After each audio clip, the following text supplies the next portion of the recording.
Hello, Mr. Chomsky. Thank you for participating in the online discussion on the transformation of civilization. And then the subtitle is New Normal, the Possibility of Cultural Solidarity. I think that this interview is a part of the Asia Culture Forum, an annual cultural event of Gwangju, Korea. My name is Dong-yeon Lee, a professor of Korean National University of the Art. I am teaching the critical cultural studies and cultural theory and art policy at the universities. I'm very pleased to see you and have a chance to having an interview with you on this current situation of COVID-19 outbreak. I'm very also the honor to you because I have admired you for a long time. Yeah, before talking to you in detail the problem on this interview, I will just explain this Asia Culture Forum. Since 2005, Asia Culture Forum has been held each year in Gwangju. You know, the Gwangju is a city of a symbolic place of democracy in Korea. As you know, this year's event is being held online due to the COVID-19 outbreak. Today's online discussion is composed of 3 parts. Part 1, you will provide an overview of the current situation surrounding COVID-19 and some your critical opinions about that. And part 2, we will discuss on the issues about the possibility of transformation of the civilization, which can be set as topic of 2020 Asian Culture Forum. And last, part 3, we will talk about which action should we take in political and cultural aspect to establish a new order of our society and for the earth. Yeah, let's start the part 1. I will ask questions. I would like to ask you, you're living lately. How have you been getting along lately? Could you tell us about the subject you are interested in the most these days about regarding the current situation of COVID-19 outbreak? Well, I'm spending my time speaking, writing extensively about the subjects that concern me, from the state of this sad world to new results in the study of language and mind. Just came from a long discussion about new work on linguistic theory, which is exciting, opening up new vistas. Before that, had a long interview on problems of the world and society.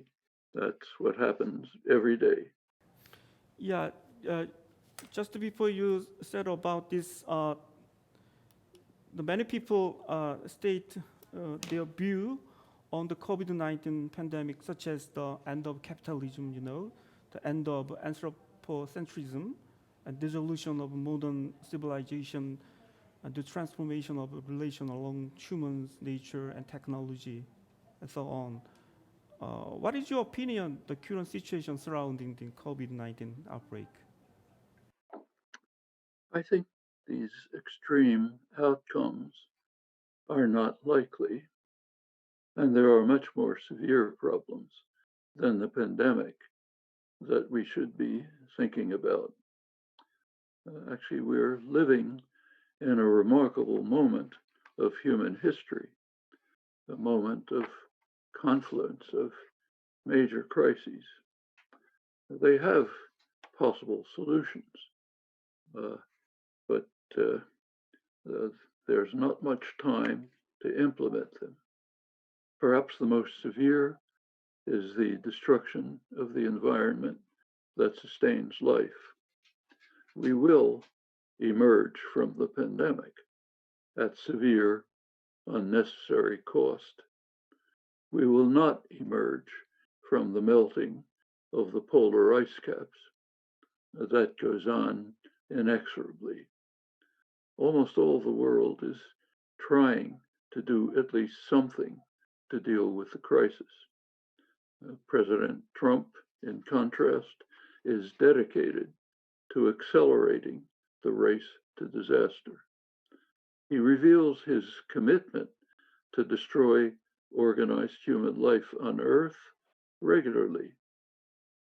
Thus, a few days ago, with delicate timing, he ordered that a precious Alaskan wildlife reserve be opened for fossil fuel exploitation, and he canceled restriction on lethal methane restrictions. Now, that was at the same time as the report of a scientific study that melting of the Greenland ice had perhaps reached an irreversible turning point. To be precise, Trump does not want to destroy organized human life in the near future. Rather, it's a matter of no interest to him. His concern is to ensure high profits for the industries that provide him with lavish funding. If this course is not reversed, and soon, the other crises that we face will not matter. Yes, I totally agree your opinion about that. I'm very concerned about the Trump measures about the COVID-19 outbreak in the U.S. As you said, you sharply criticize the response of the Donald Trump, the president of the United States, to the coronavirus pandemic through the many interviews from the newspapers and journals. What do you see as the problem in the Donald Trump's response to the disease about the COVID-19 outbreak? When Donald Trump came into office in January 1917, the country had a careful response system in place. In his first days in office, Trump completely dismantled it. He then moved to cancel programs in which American scientists were working with Chinese colleagues to identify new coronaviruses and to prepare to deal with them. It was understood that a new coronavirus was highly likely. Every year in office, Trump has defunded the Center for Disease Control and other health-related elements of the government. In fact, he continued this in his budget proposal of February 2020, when he was claiming that the COVID-19 was just a cold. Actually, China provided all relevant information to the world on January 10th.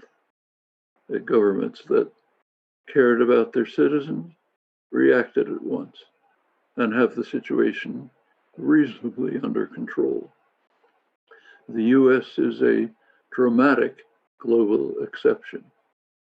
With 4% of the world's population, it has 25% of the COVID-19 cases.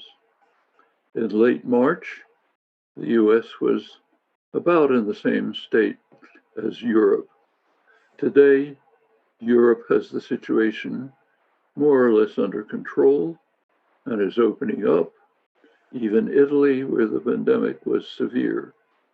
In the US, the situation has deteriorated beyond March and is getting worse, all due to the malevolence and incompetence in the White House. And I also ask of you, you have warned that the nuclear war and global warming would still remain as a global threat after the end of the COVID-19 pandemic. Could you tell us the more detailed explanation about this? Well, we have perhaps a few decades to deal with the dire threat of global warming.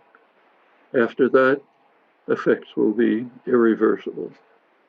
We're now approaching a level of potential environmental damage that is not far from 125,000 years ago, when sea levels were 6 to 9 meters higher than they are today. It's an unimaginable catastrophe. Of course, it does not happen at once. We already see severe signs, and they will increase unless we act decisively. As for nuclear war, those familiar with the record will understand that we have survived this far by a near miracle. The arms control regime has offered some protection. Trump has been dismantling it step by step. Every year that Trump has been in office, the minute hand of the famous doomsday clock has been moved closer to midnight. That's termination. 2 years ago, it reached the closest it had been since 1947, when it was established. Last January, the analysts abandoned minutes, moving to seconds, 100 seconds to midnight. Since January, Trump has dismantled the Open Skies Treaty, which dates back to President Eisenhower. He has dismissed Russian entreaties to renew the New START Treaty, the last remaining treaty, on frivolous grounds. It is due to expire in February. He has also indicated that he might violate the Comprehensive Test Ban Treaty. That's the first violation in 28 years. He's funding new and more threatening nuclear weapons. Leading specialists with long experience, like William Perry, former Defense Secretary, regard the situation as terrifying, in their words, even more dangerous than at the peak of the Cold War. So this confluence of major crises is indeed severe. There are solutions to each, but not for long.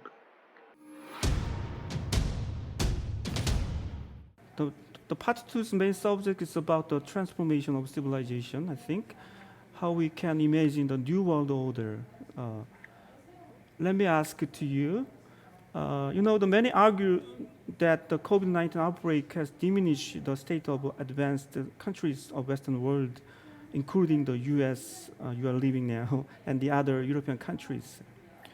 Also, they point out that the COVID-19 pandemic world create a critical momentum for the transition of a hegemonic power from the West to East in terms of the politics and economy and cultures.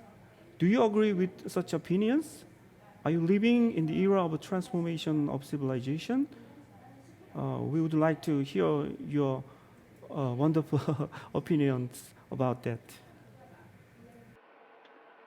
Well, we are, with regard to the COVID-19 outbreak, it is true that the countries of East and Southeast Asia and Oceania did respond more effectively than those of continental Europe. Britain's record is worse, and the mishandling of the crisis under Trump stands out as an exceptional failure. That may have some effect on shifting the global power balance, but not a major one, I suspect. There are too many factors influencing this complex matter, and even President Trump's wrecking ball cannot overcome the incomparable advantages that the United States possesses. Okay, yeah. There's another topics regarding this. The Samuel Huntington point out the he's published, the old book, The Clash of Civilization. He point out in his book, he warned of the conflict of civilization between the East and the West. Of course, I don't agree his opinion, but anyway, this book by Samuel Huntington, Clash of Civilization, is the kind of starting point of a talk about the transformation of transition from the West to the East, I think. And also, that Andre Gunder Frank reflects on the predominance of the Western civilization throughout the world in his book Reorient for a long time ago.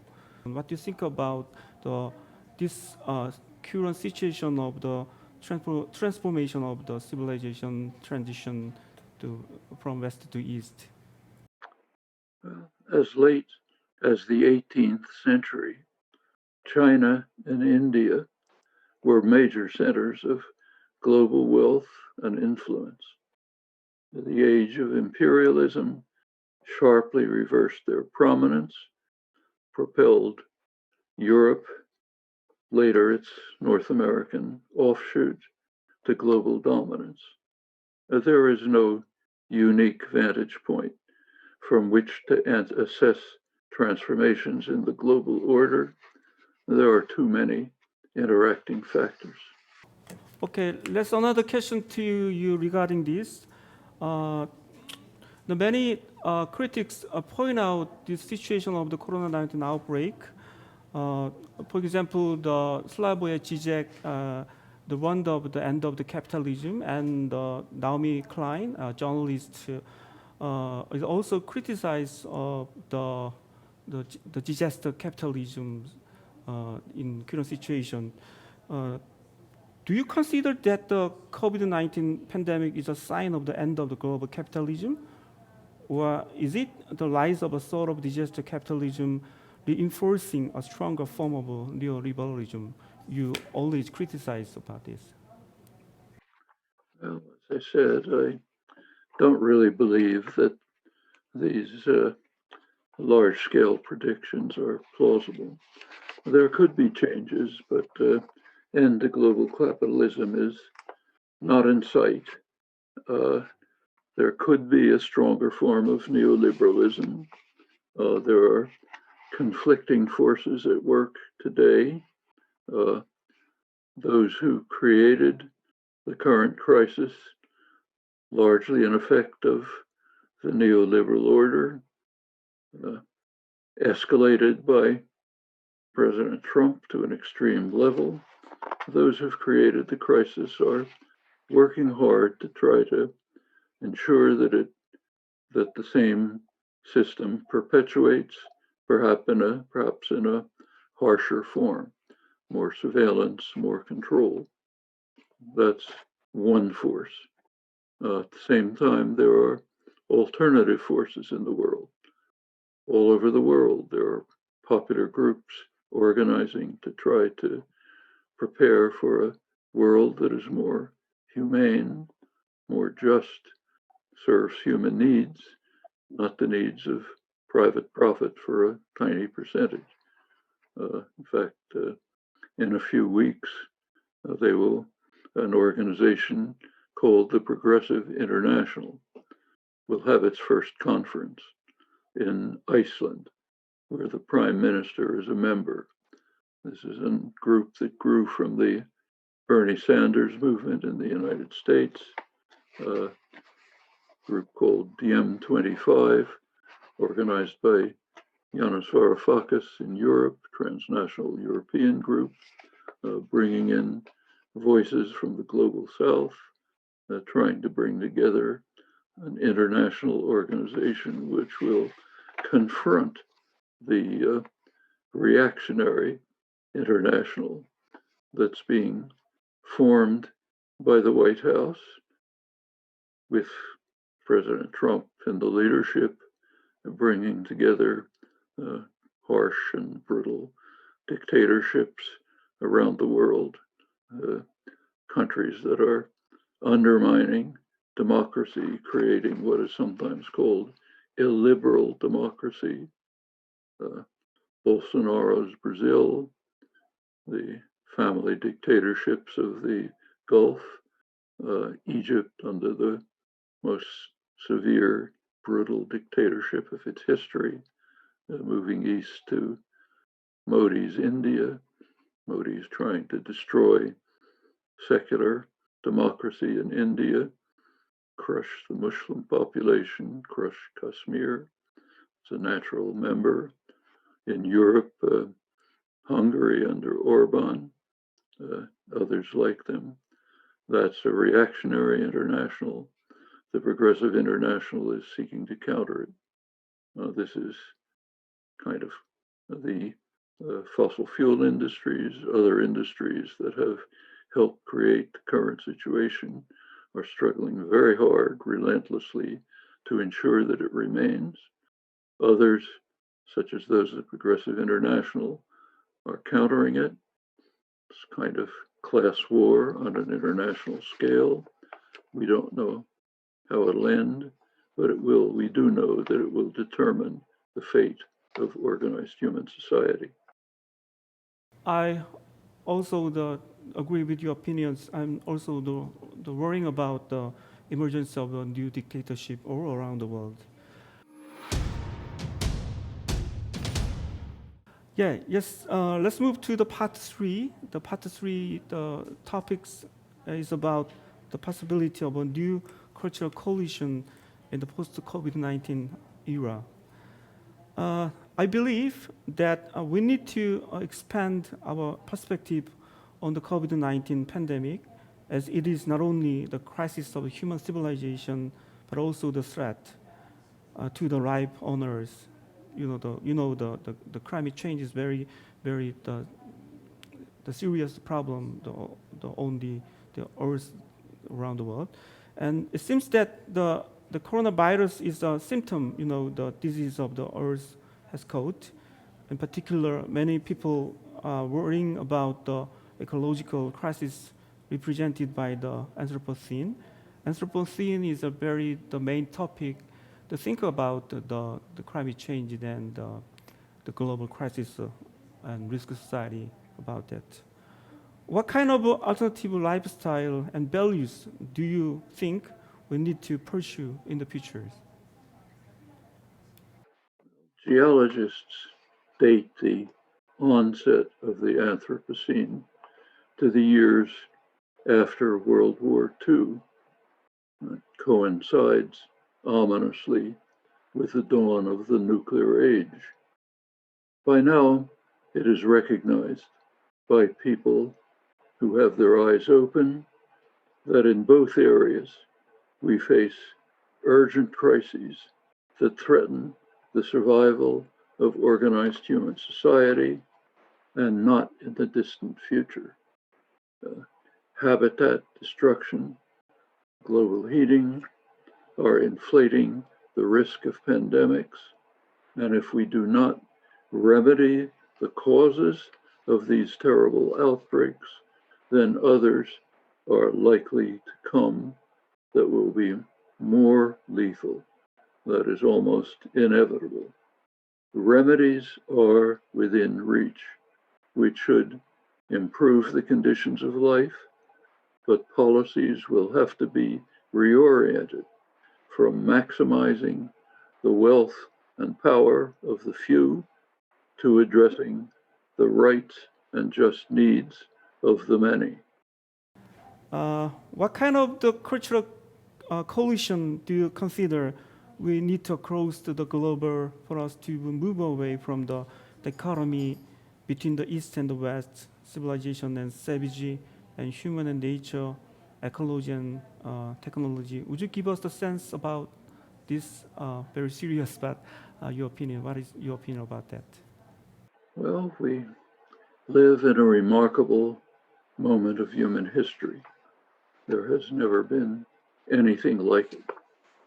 We are facing a confluence of crises that threaten to bring the human experiment to a dismal end.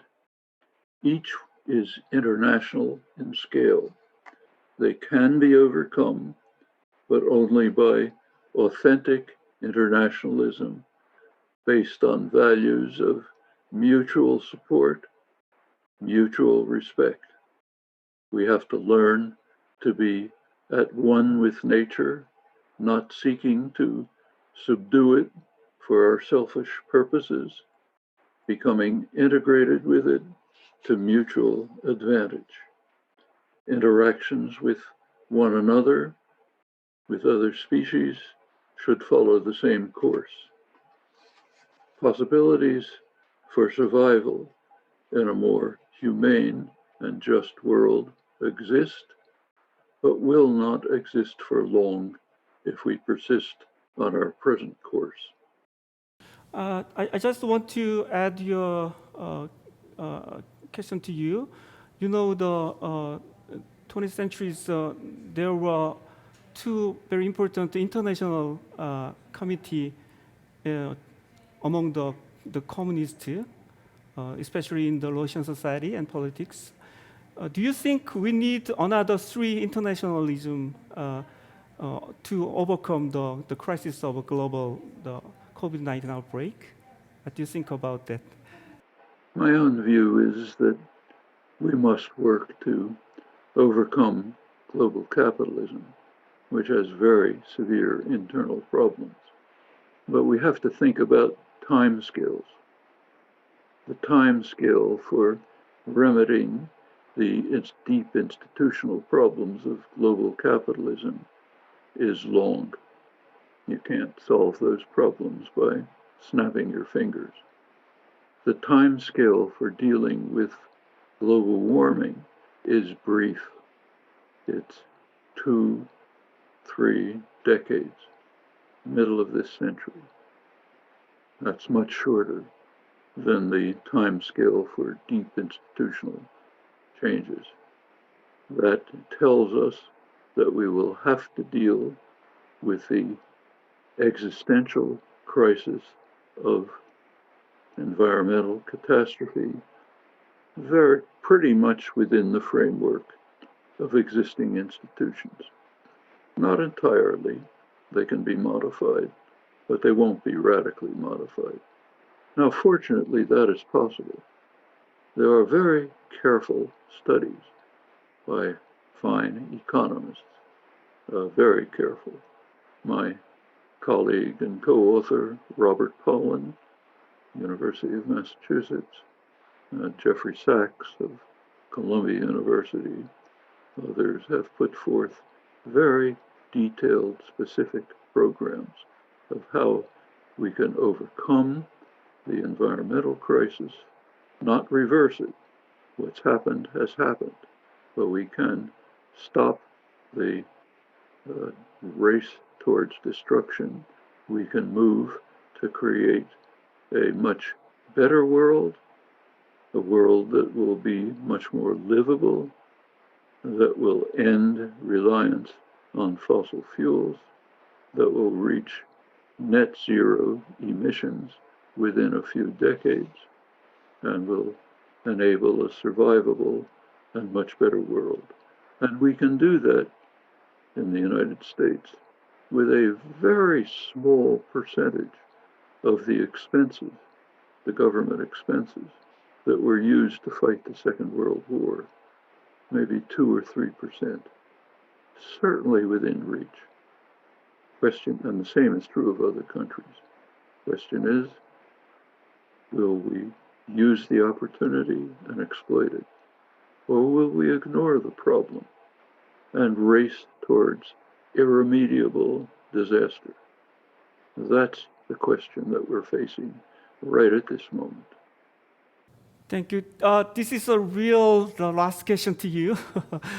You know, the U.S. presidential election will be held in coming November this year.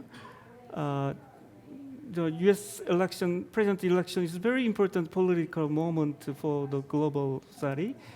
How can you expect the result of the U.S. presidential election about that? It's very uncertain. For one thing, we are facing a new moment in the history of parliamentary democracy. Parliamentary democracy has existed in England for 350 years. It's existed in the United States for 250 years. These systems are not based simply on laws. In fact, the British Constitution is a couple of sentences. The American Constitution is more detailed, doesn't take care of every case. Parliamentary democracy is based on good faith, honesty, respect, willingness to accept the basic principles of the governmental order. That's been true in the past for hundreds of years. It's not true today.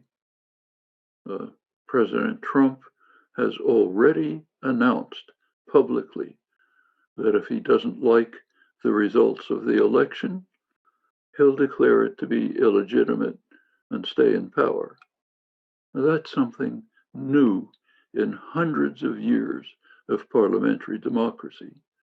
It's what you find in a small tin pot dictatorship in some neo-colony where there's a military coup every 2 years. That's what he's turning the United States into. 60 years ago, there was an election between John F. Kennedy and Richard Nixon.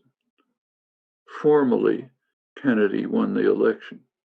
In fact, he won the election by deceit and vote tampering. And Nixon probably won the vote. But Nixon didn't bring it to court. He didn't say, I'm going to take power. He said, I'm not going to contest it because I care about the country and I don't want to tear it apart. Nixon was not a nice person, not my favorite person by any means, but he was a decent enough human being to say that the future of the country is more important than my probable electoral victory. Happened again in the year 2000. George Bush, W. Bush, technically won the election, but it was again by deceit, dishonesty, suppression of votes, and miscounting. It was clear. But he didn't say, I'm going to insist on taking office. He said, I'm not going to contest it because the future of the country is more important than my personal power. It's now 2020, facing something different. A man who has not the slightest concern for the fate of the country or its people. You can see this by the 175,000 coronavirus deaths. In Europe, the rate of death is a tiny fraction of this. Similar society. Canada, similar.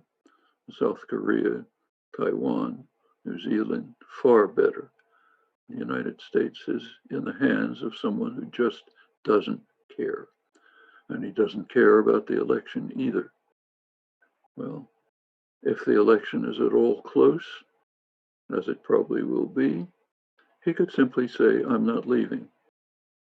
There are technical devices. I don't have time to go into the details. They're being discussed publicly right now, very prominently.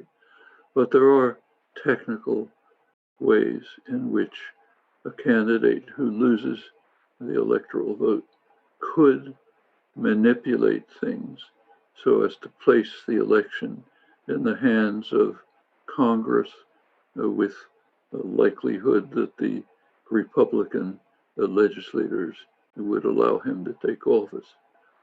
Utterly dishonest, never even been contemplated in the history of the country.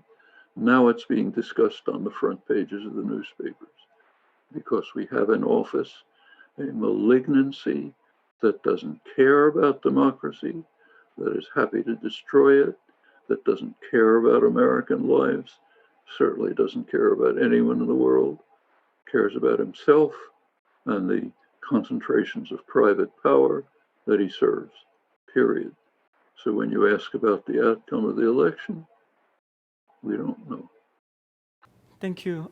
It was a very, very wonderful conversation with you to understand current situation of the Corona-19 outbreak and the political situation in the U.S. society. Thank you for your interview with me and with us, and take care. And I want you to be safe in your health. Thank you. Thank you. Take care. Pleasure to have a chance. Yeah, to it talk. was very good. Yeah, pleased to see you too and talk to you. Thank you. Yeah, have a great time the Friday afternoon. Thank you. Thank you very much.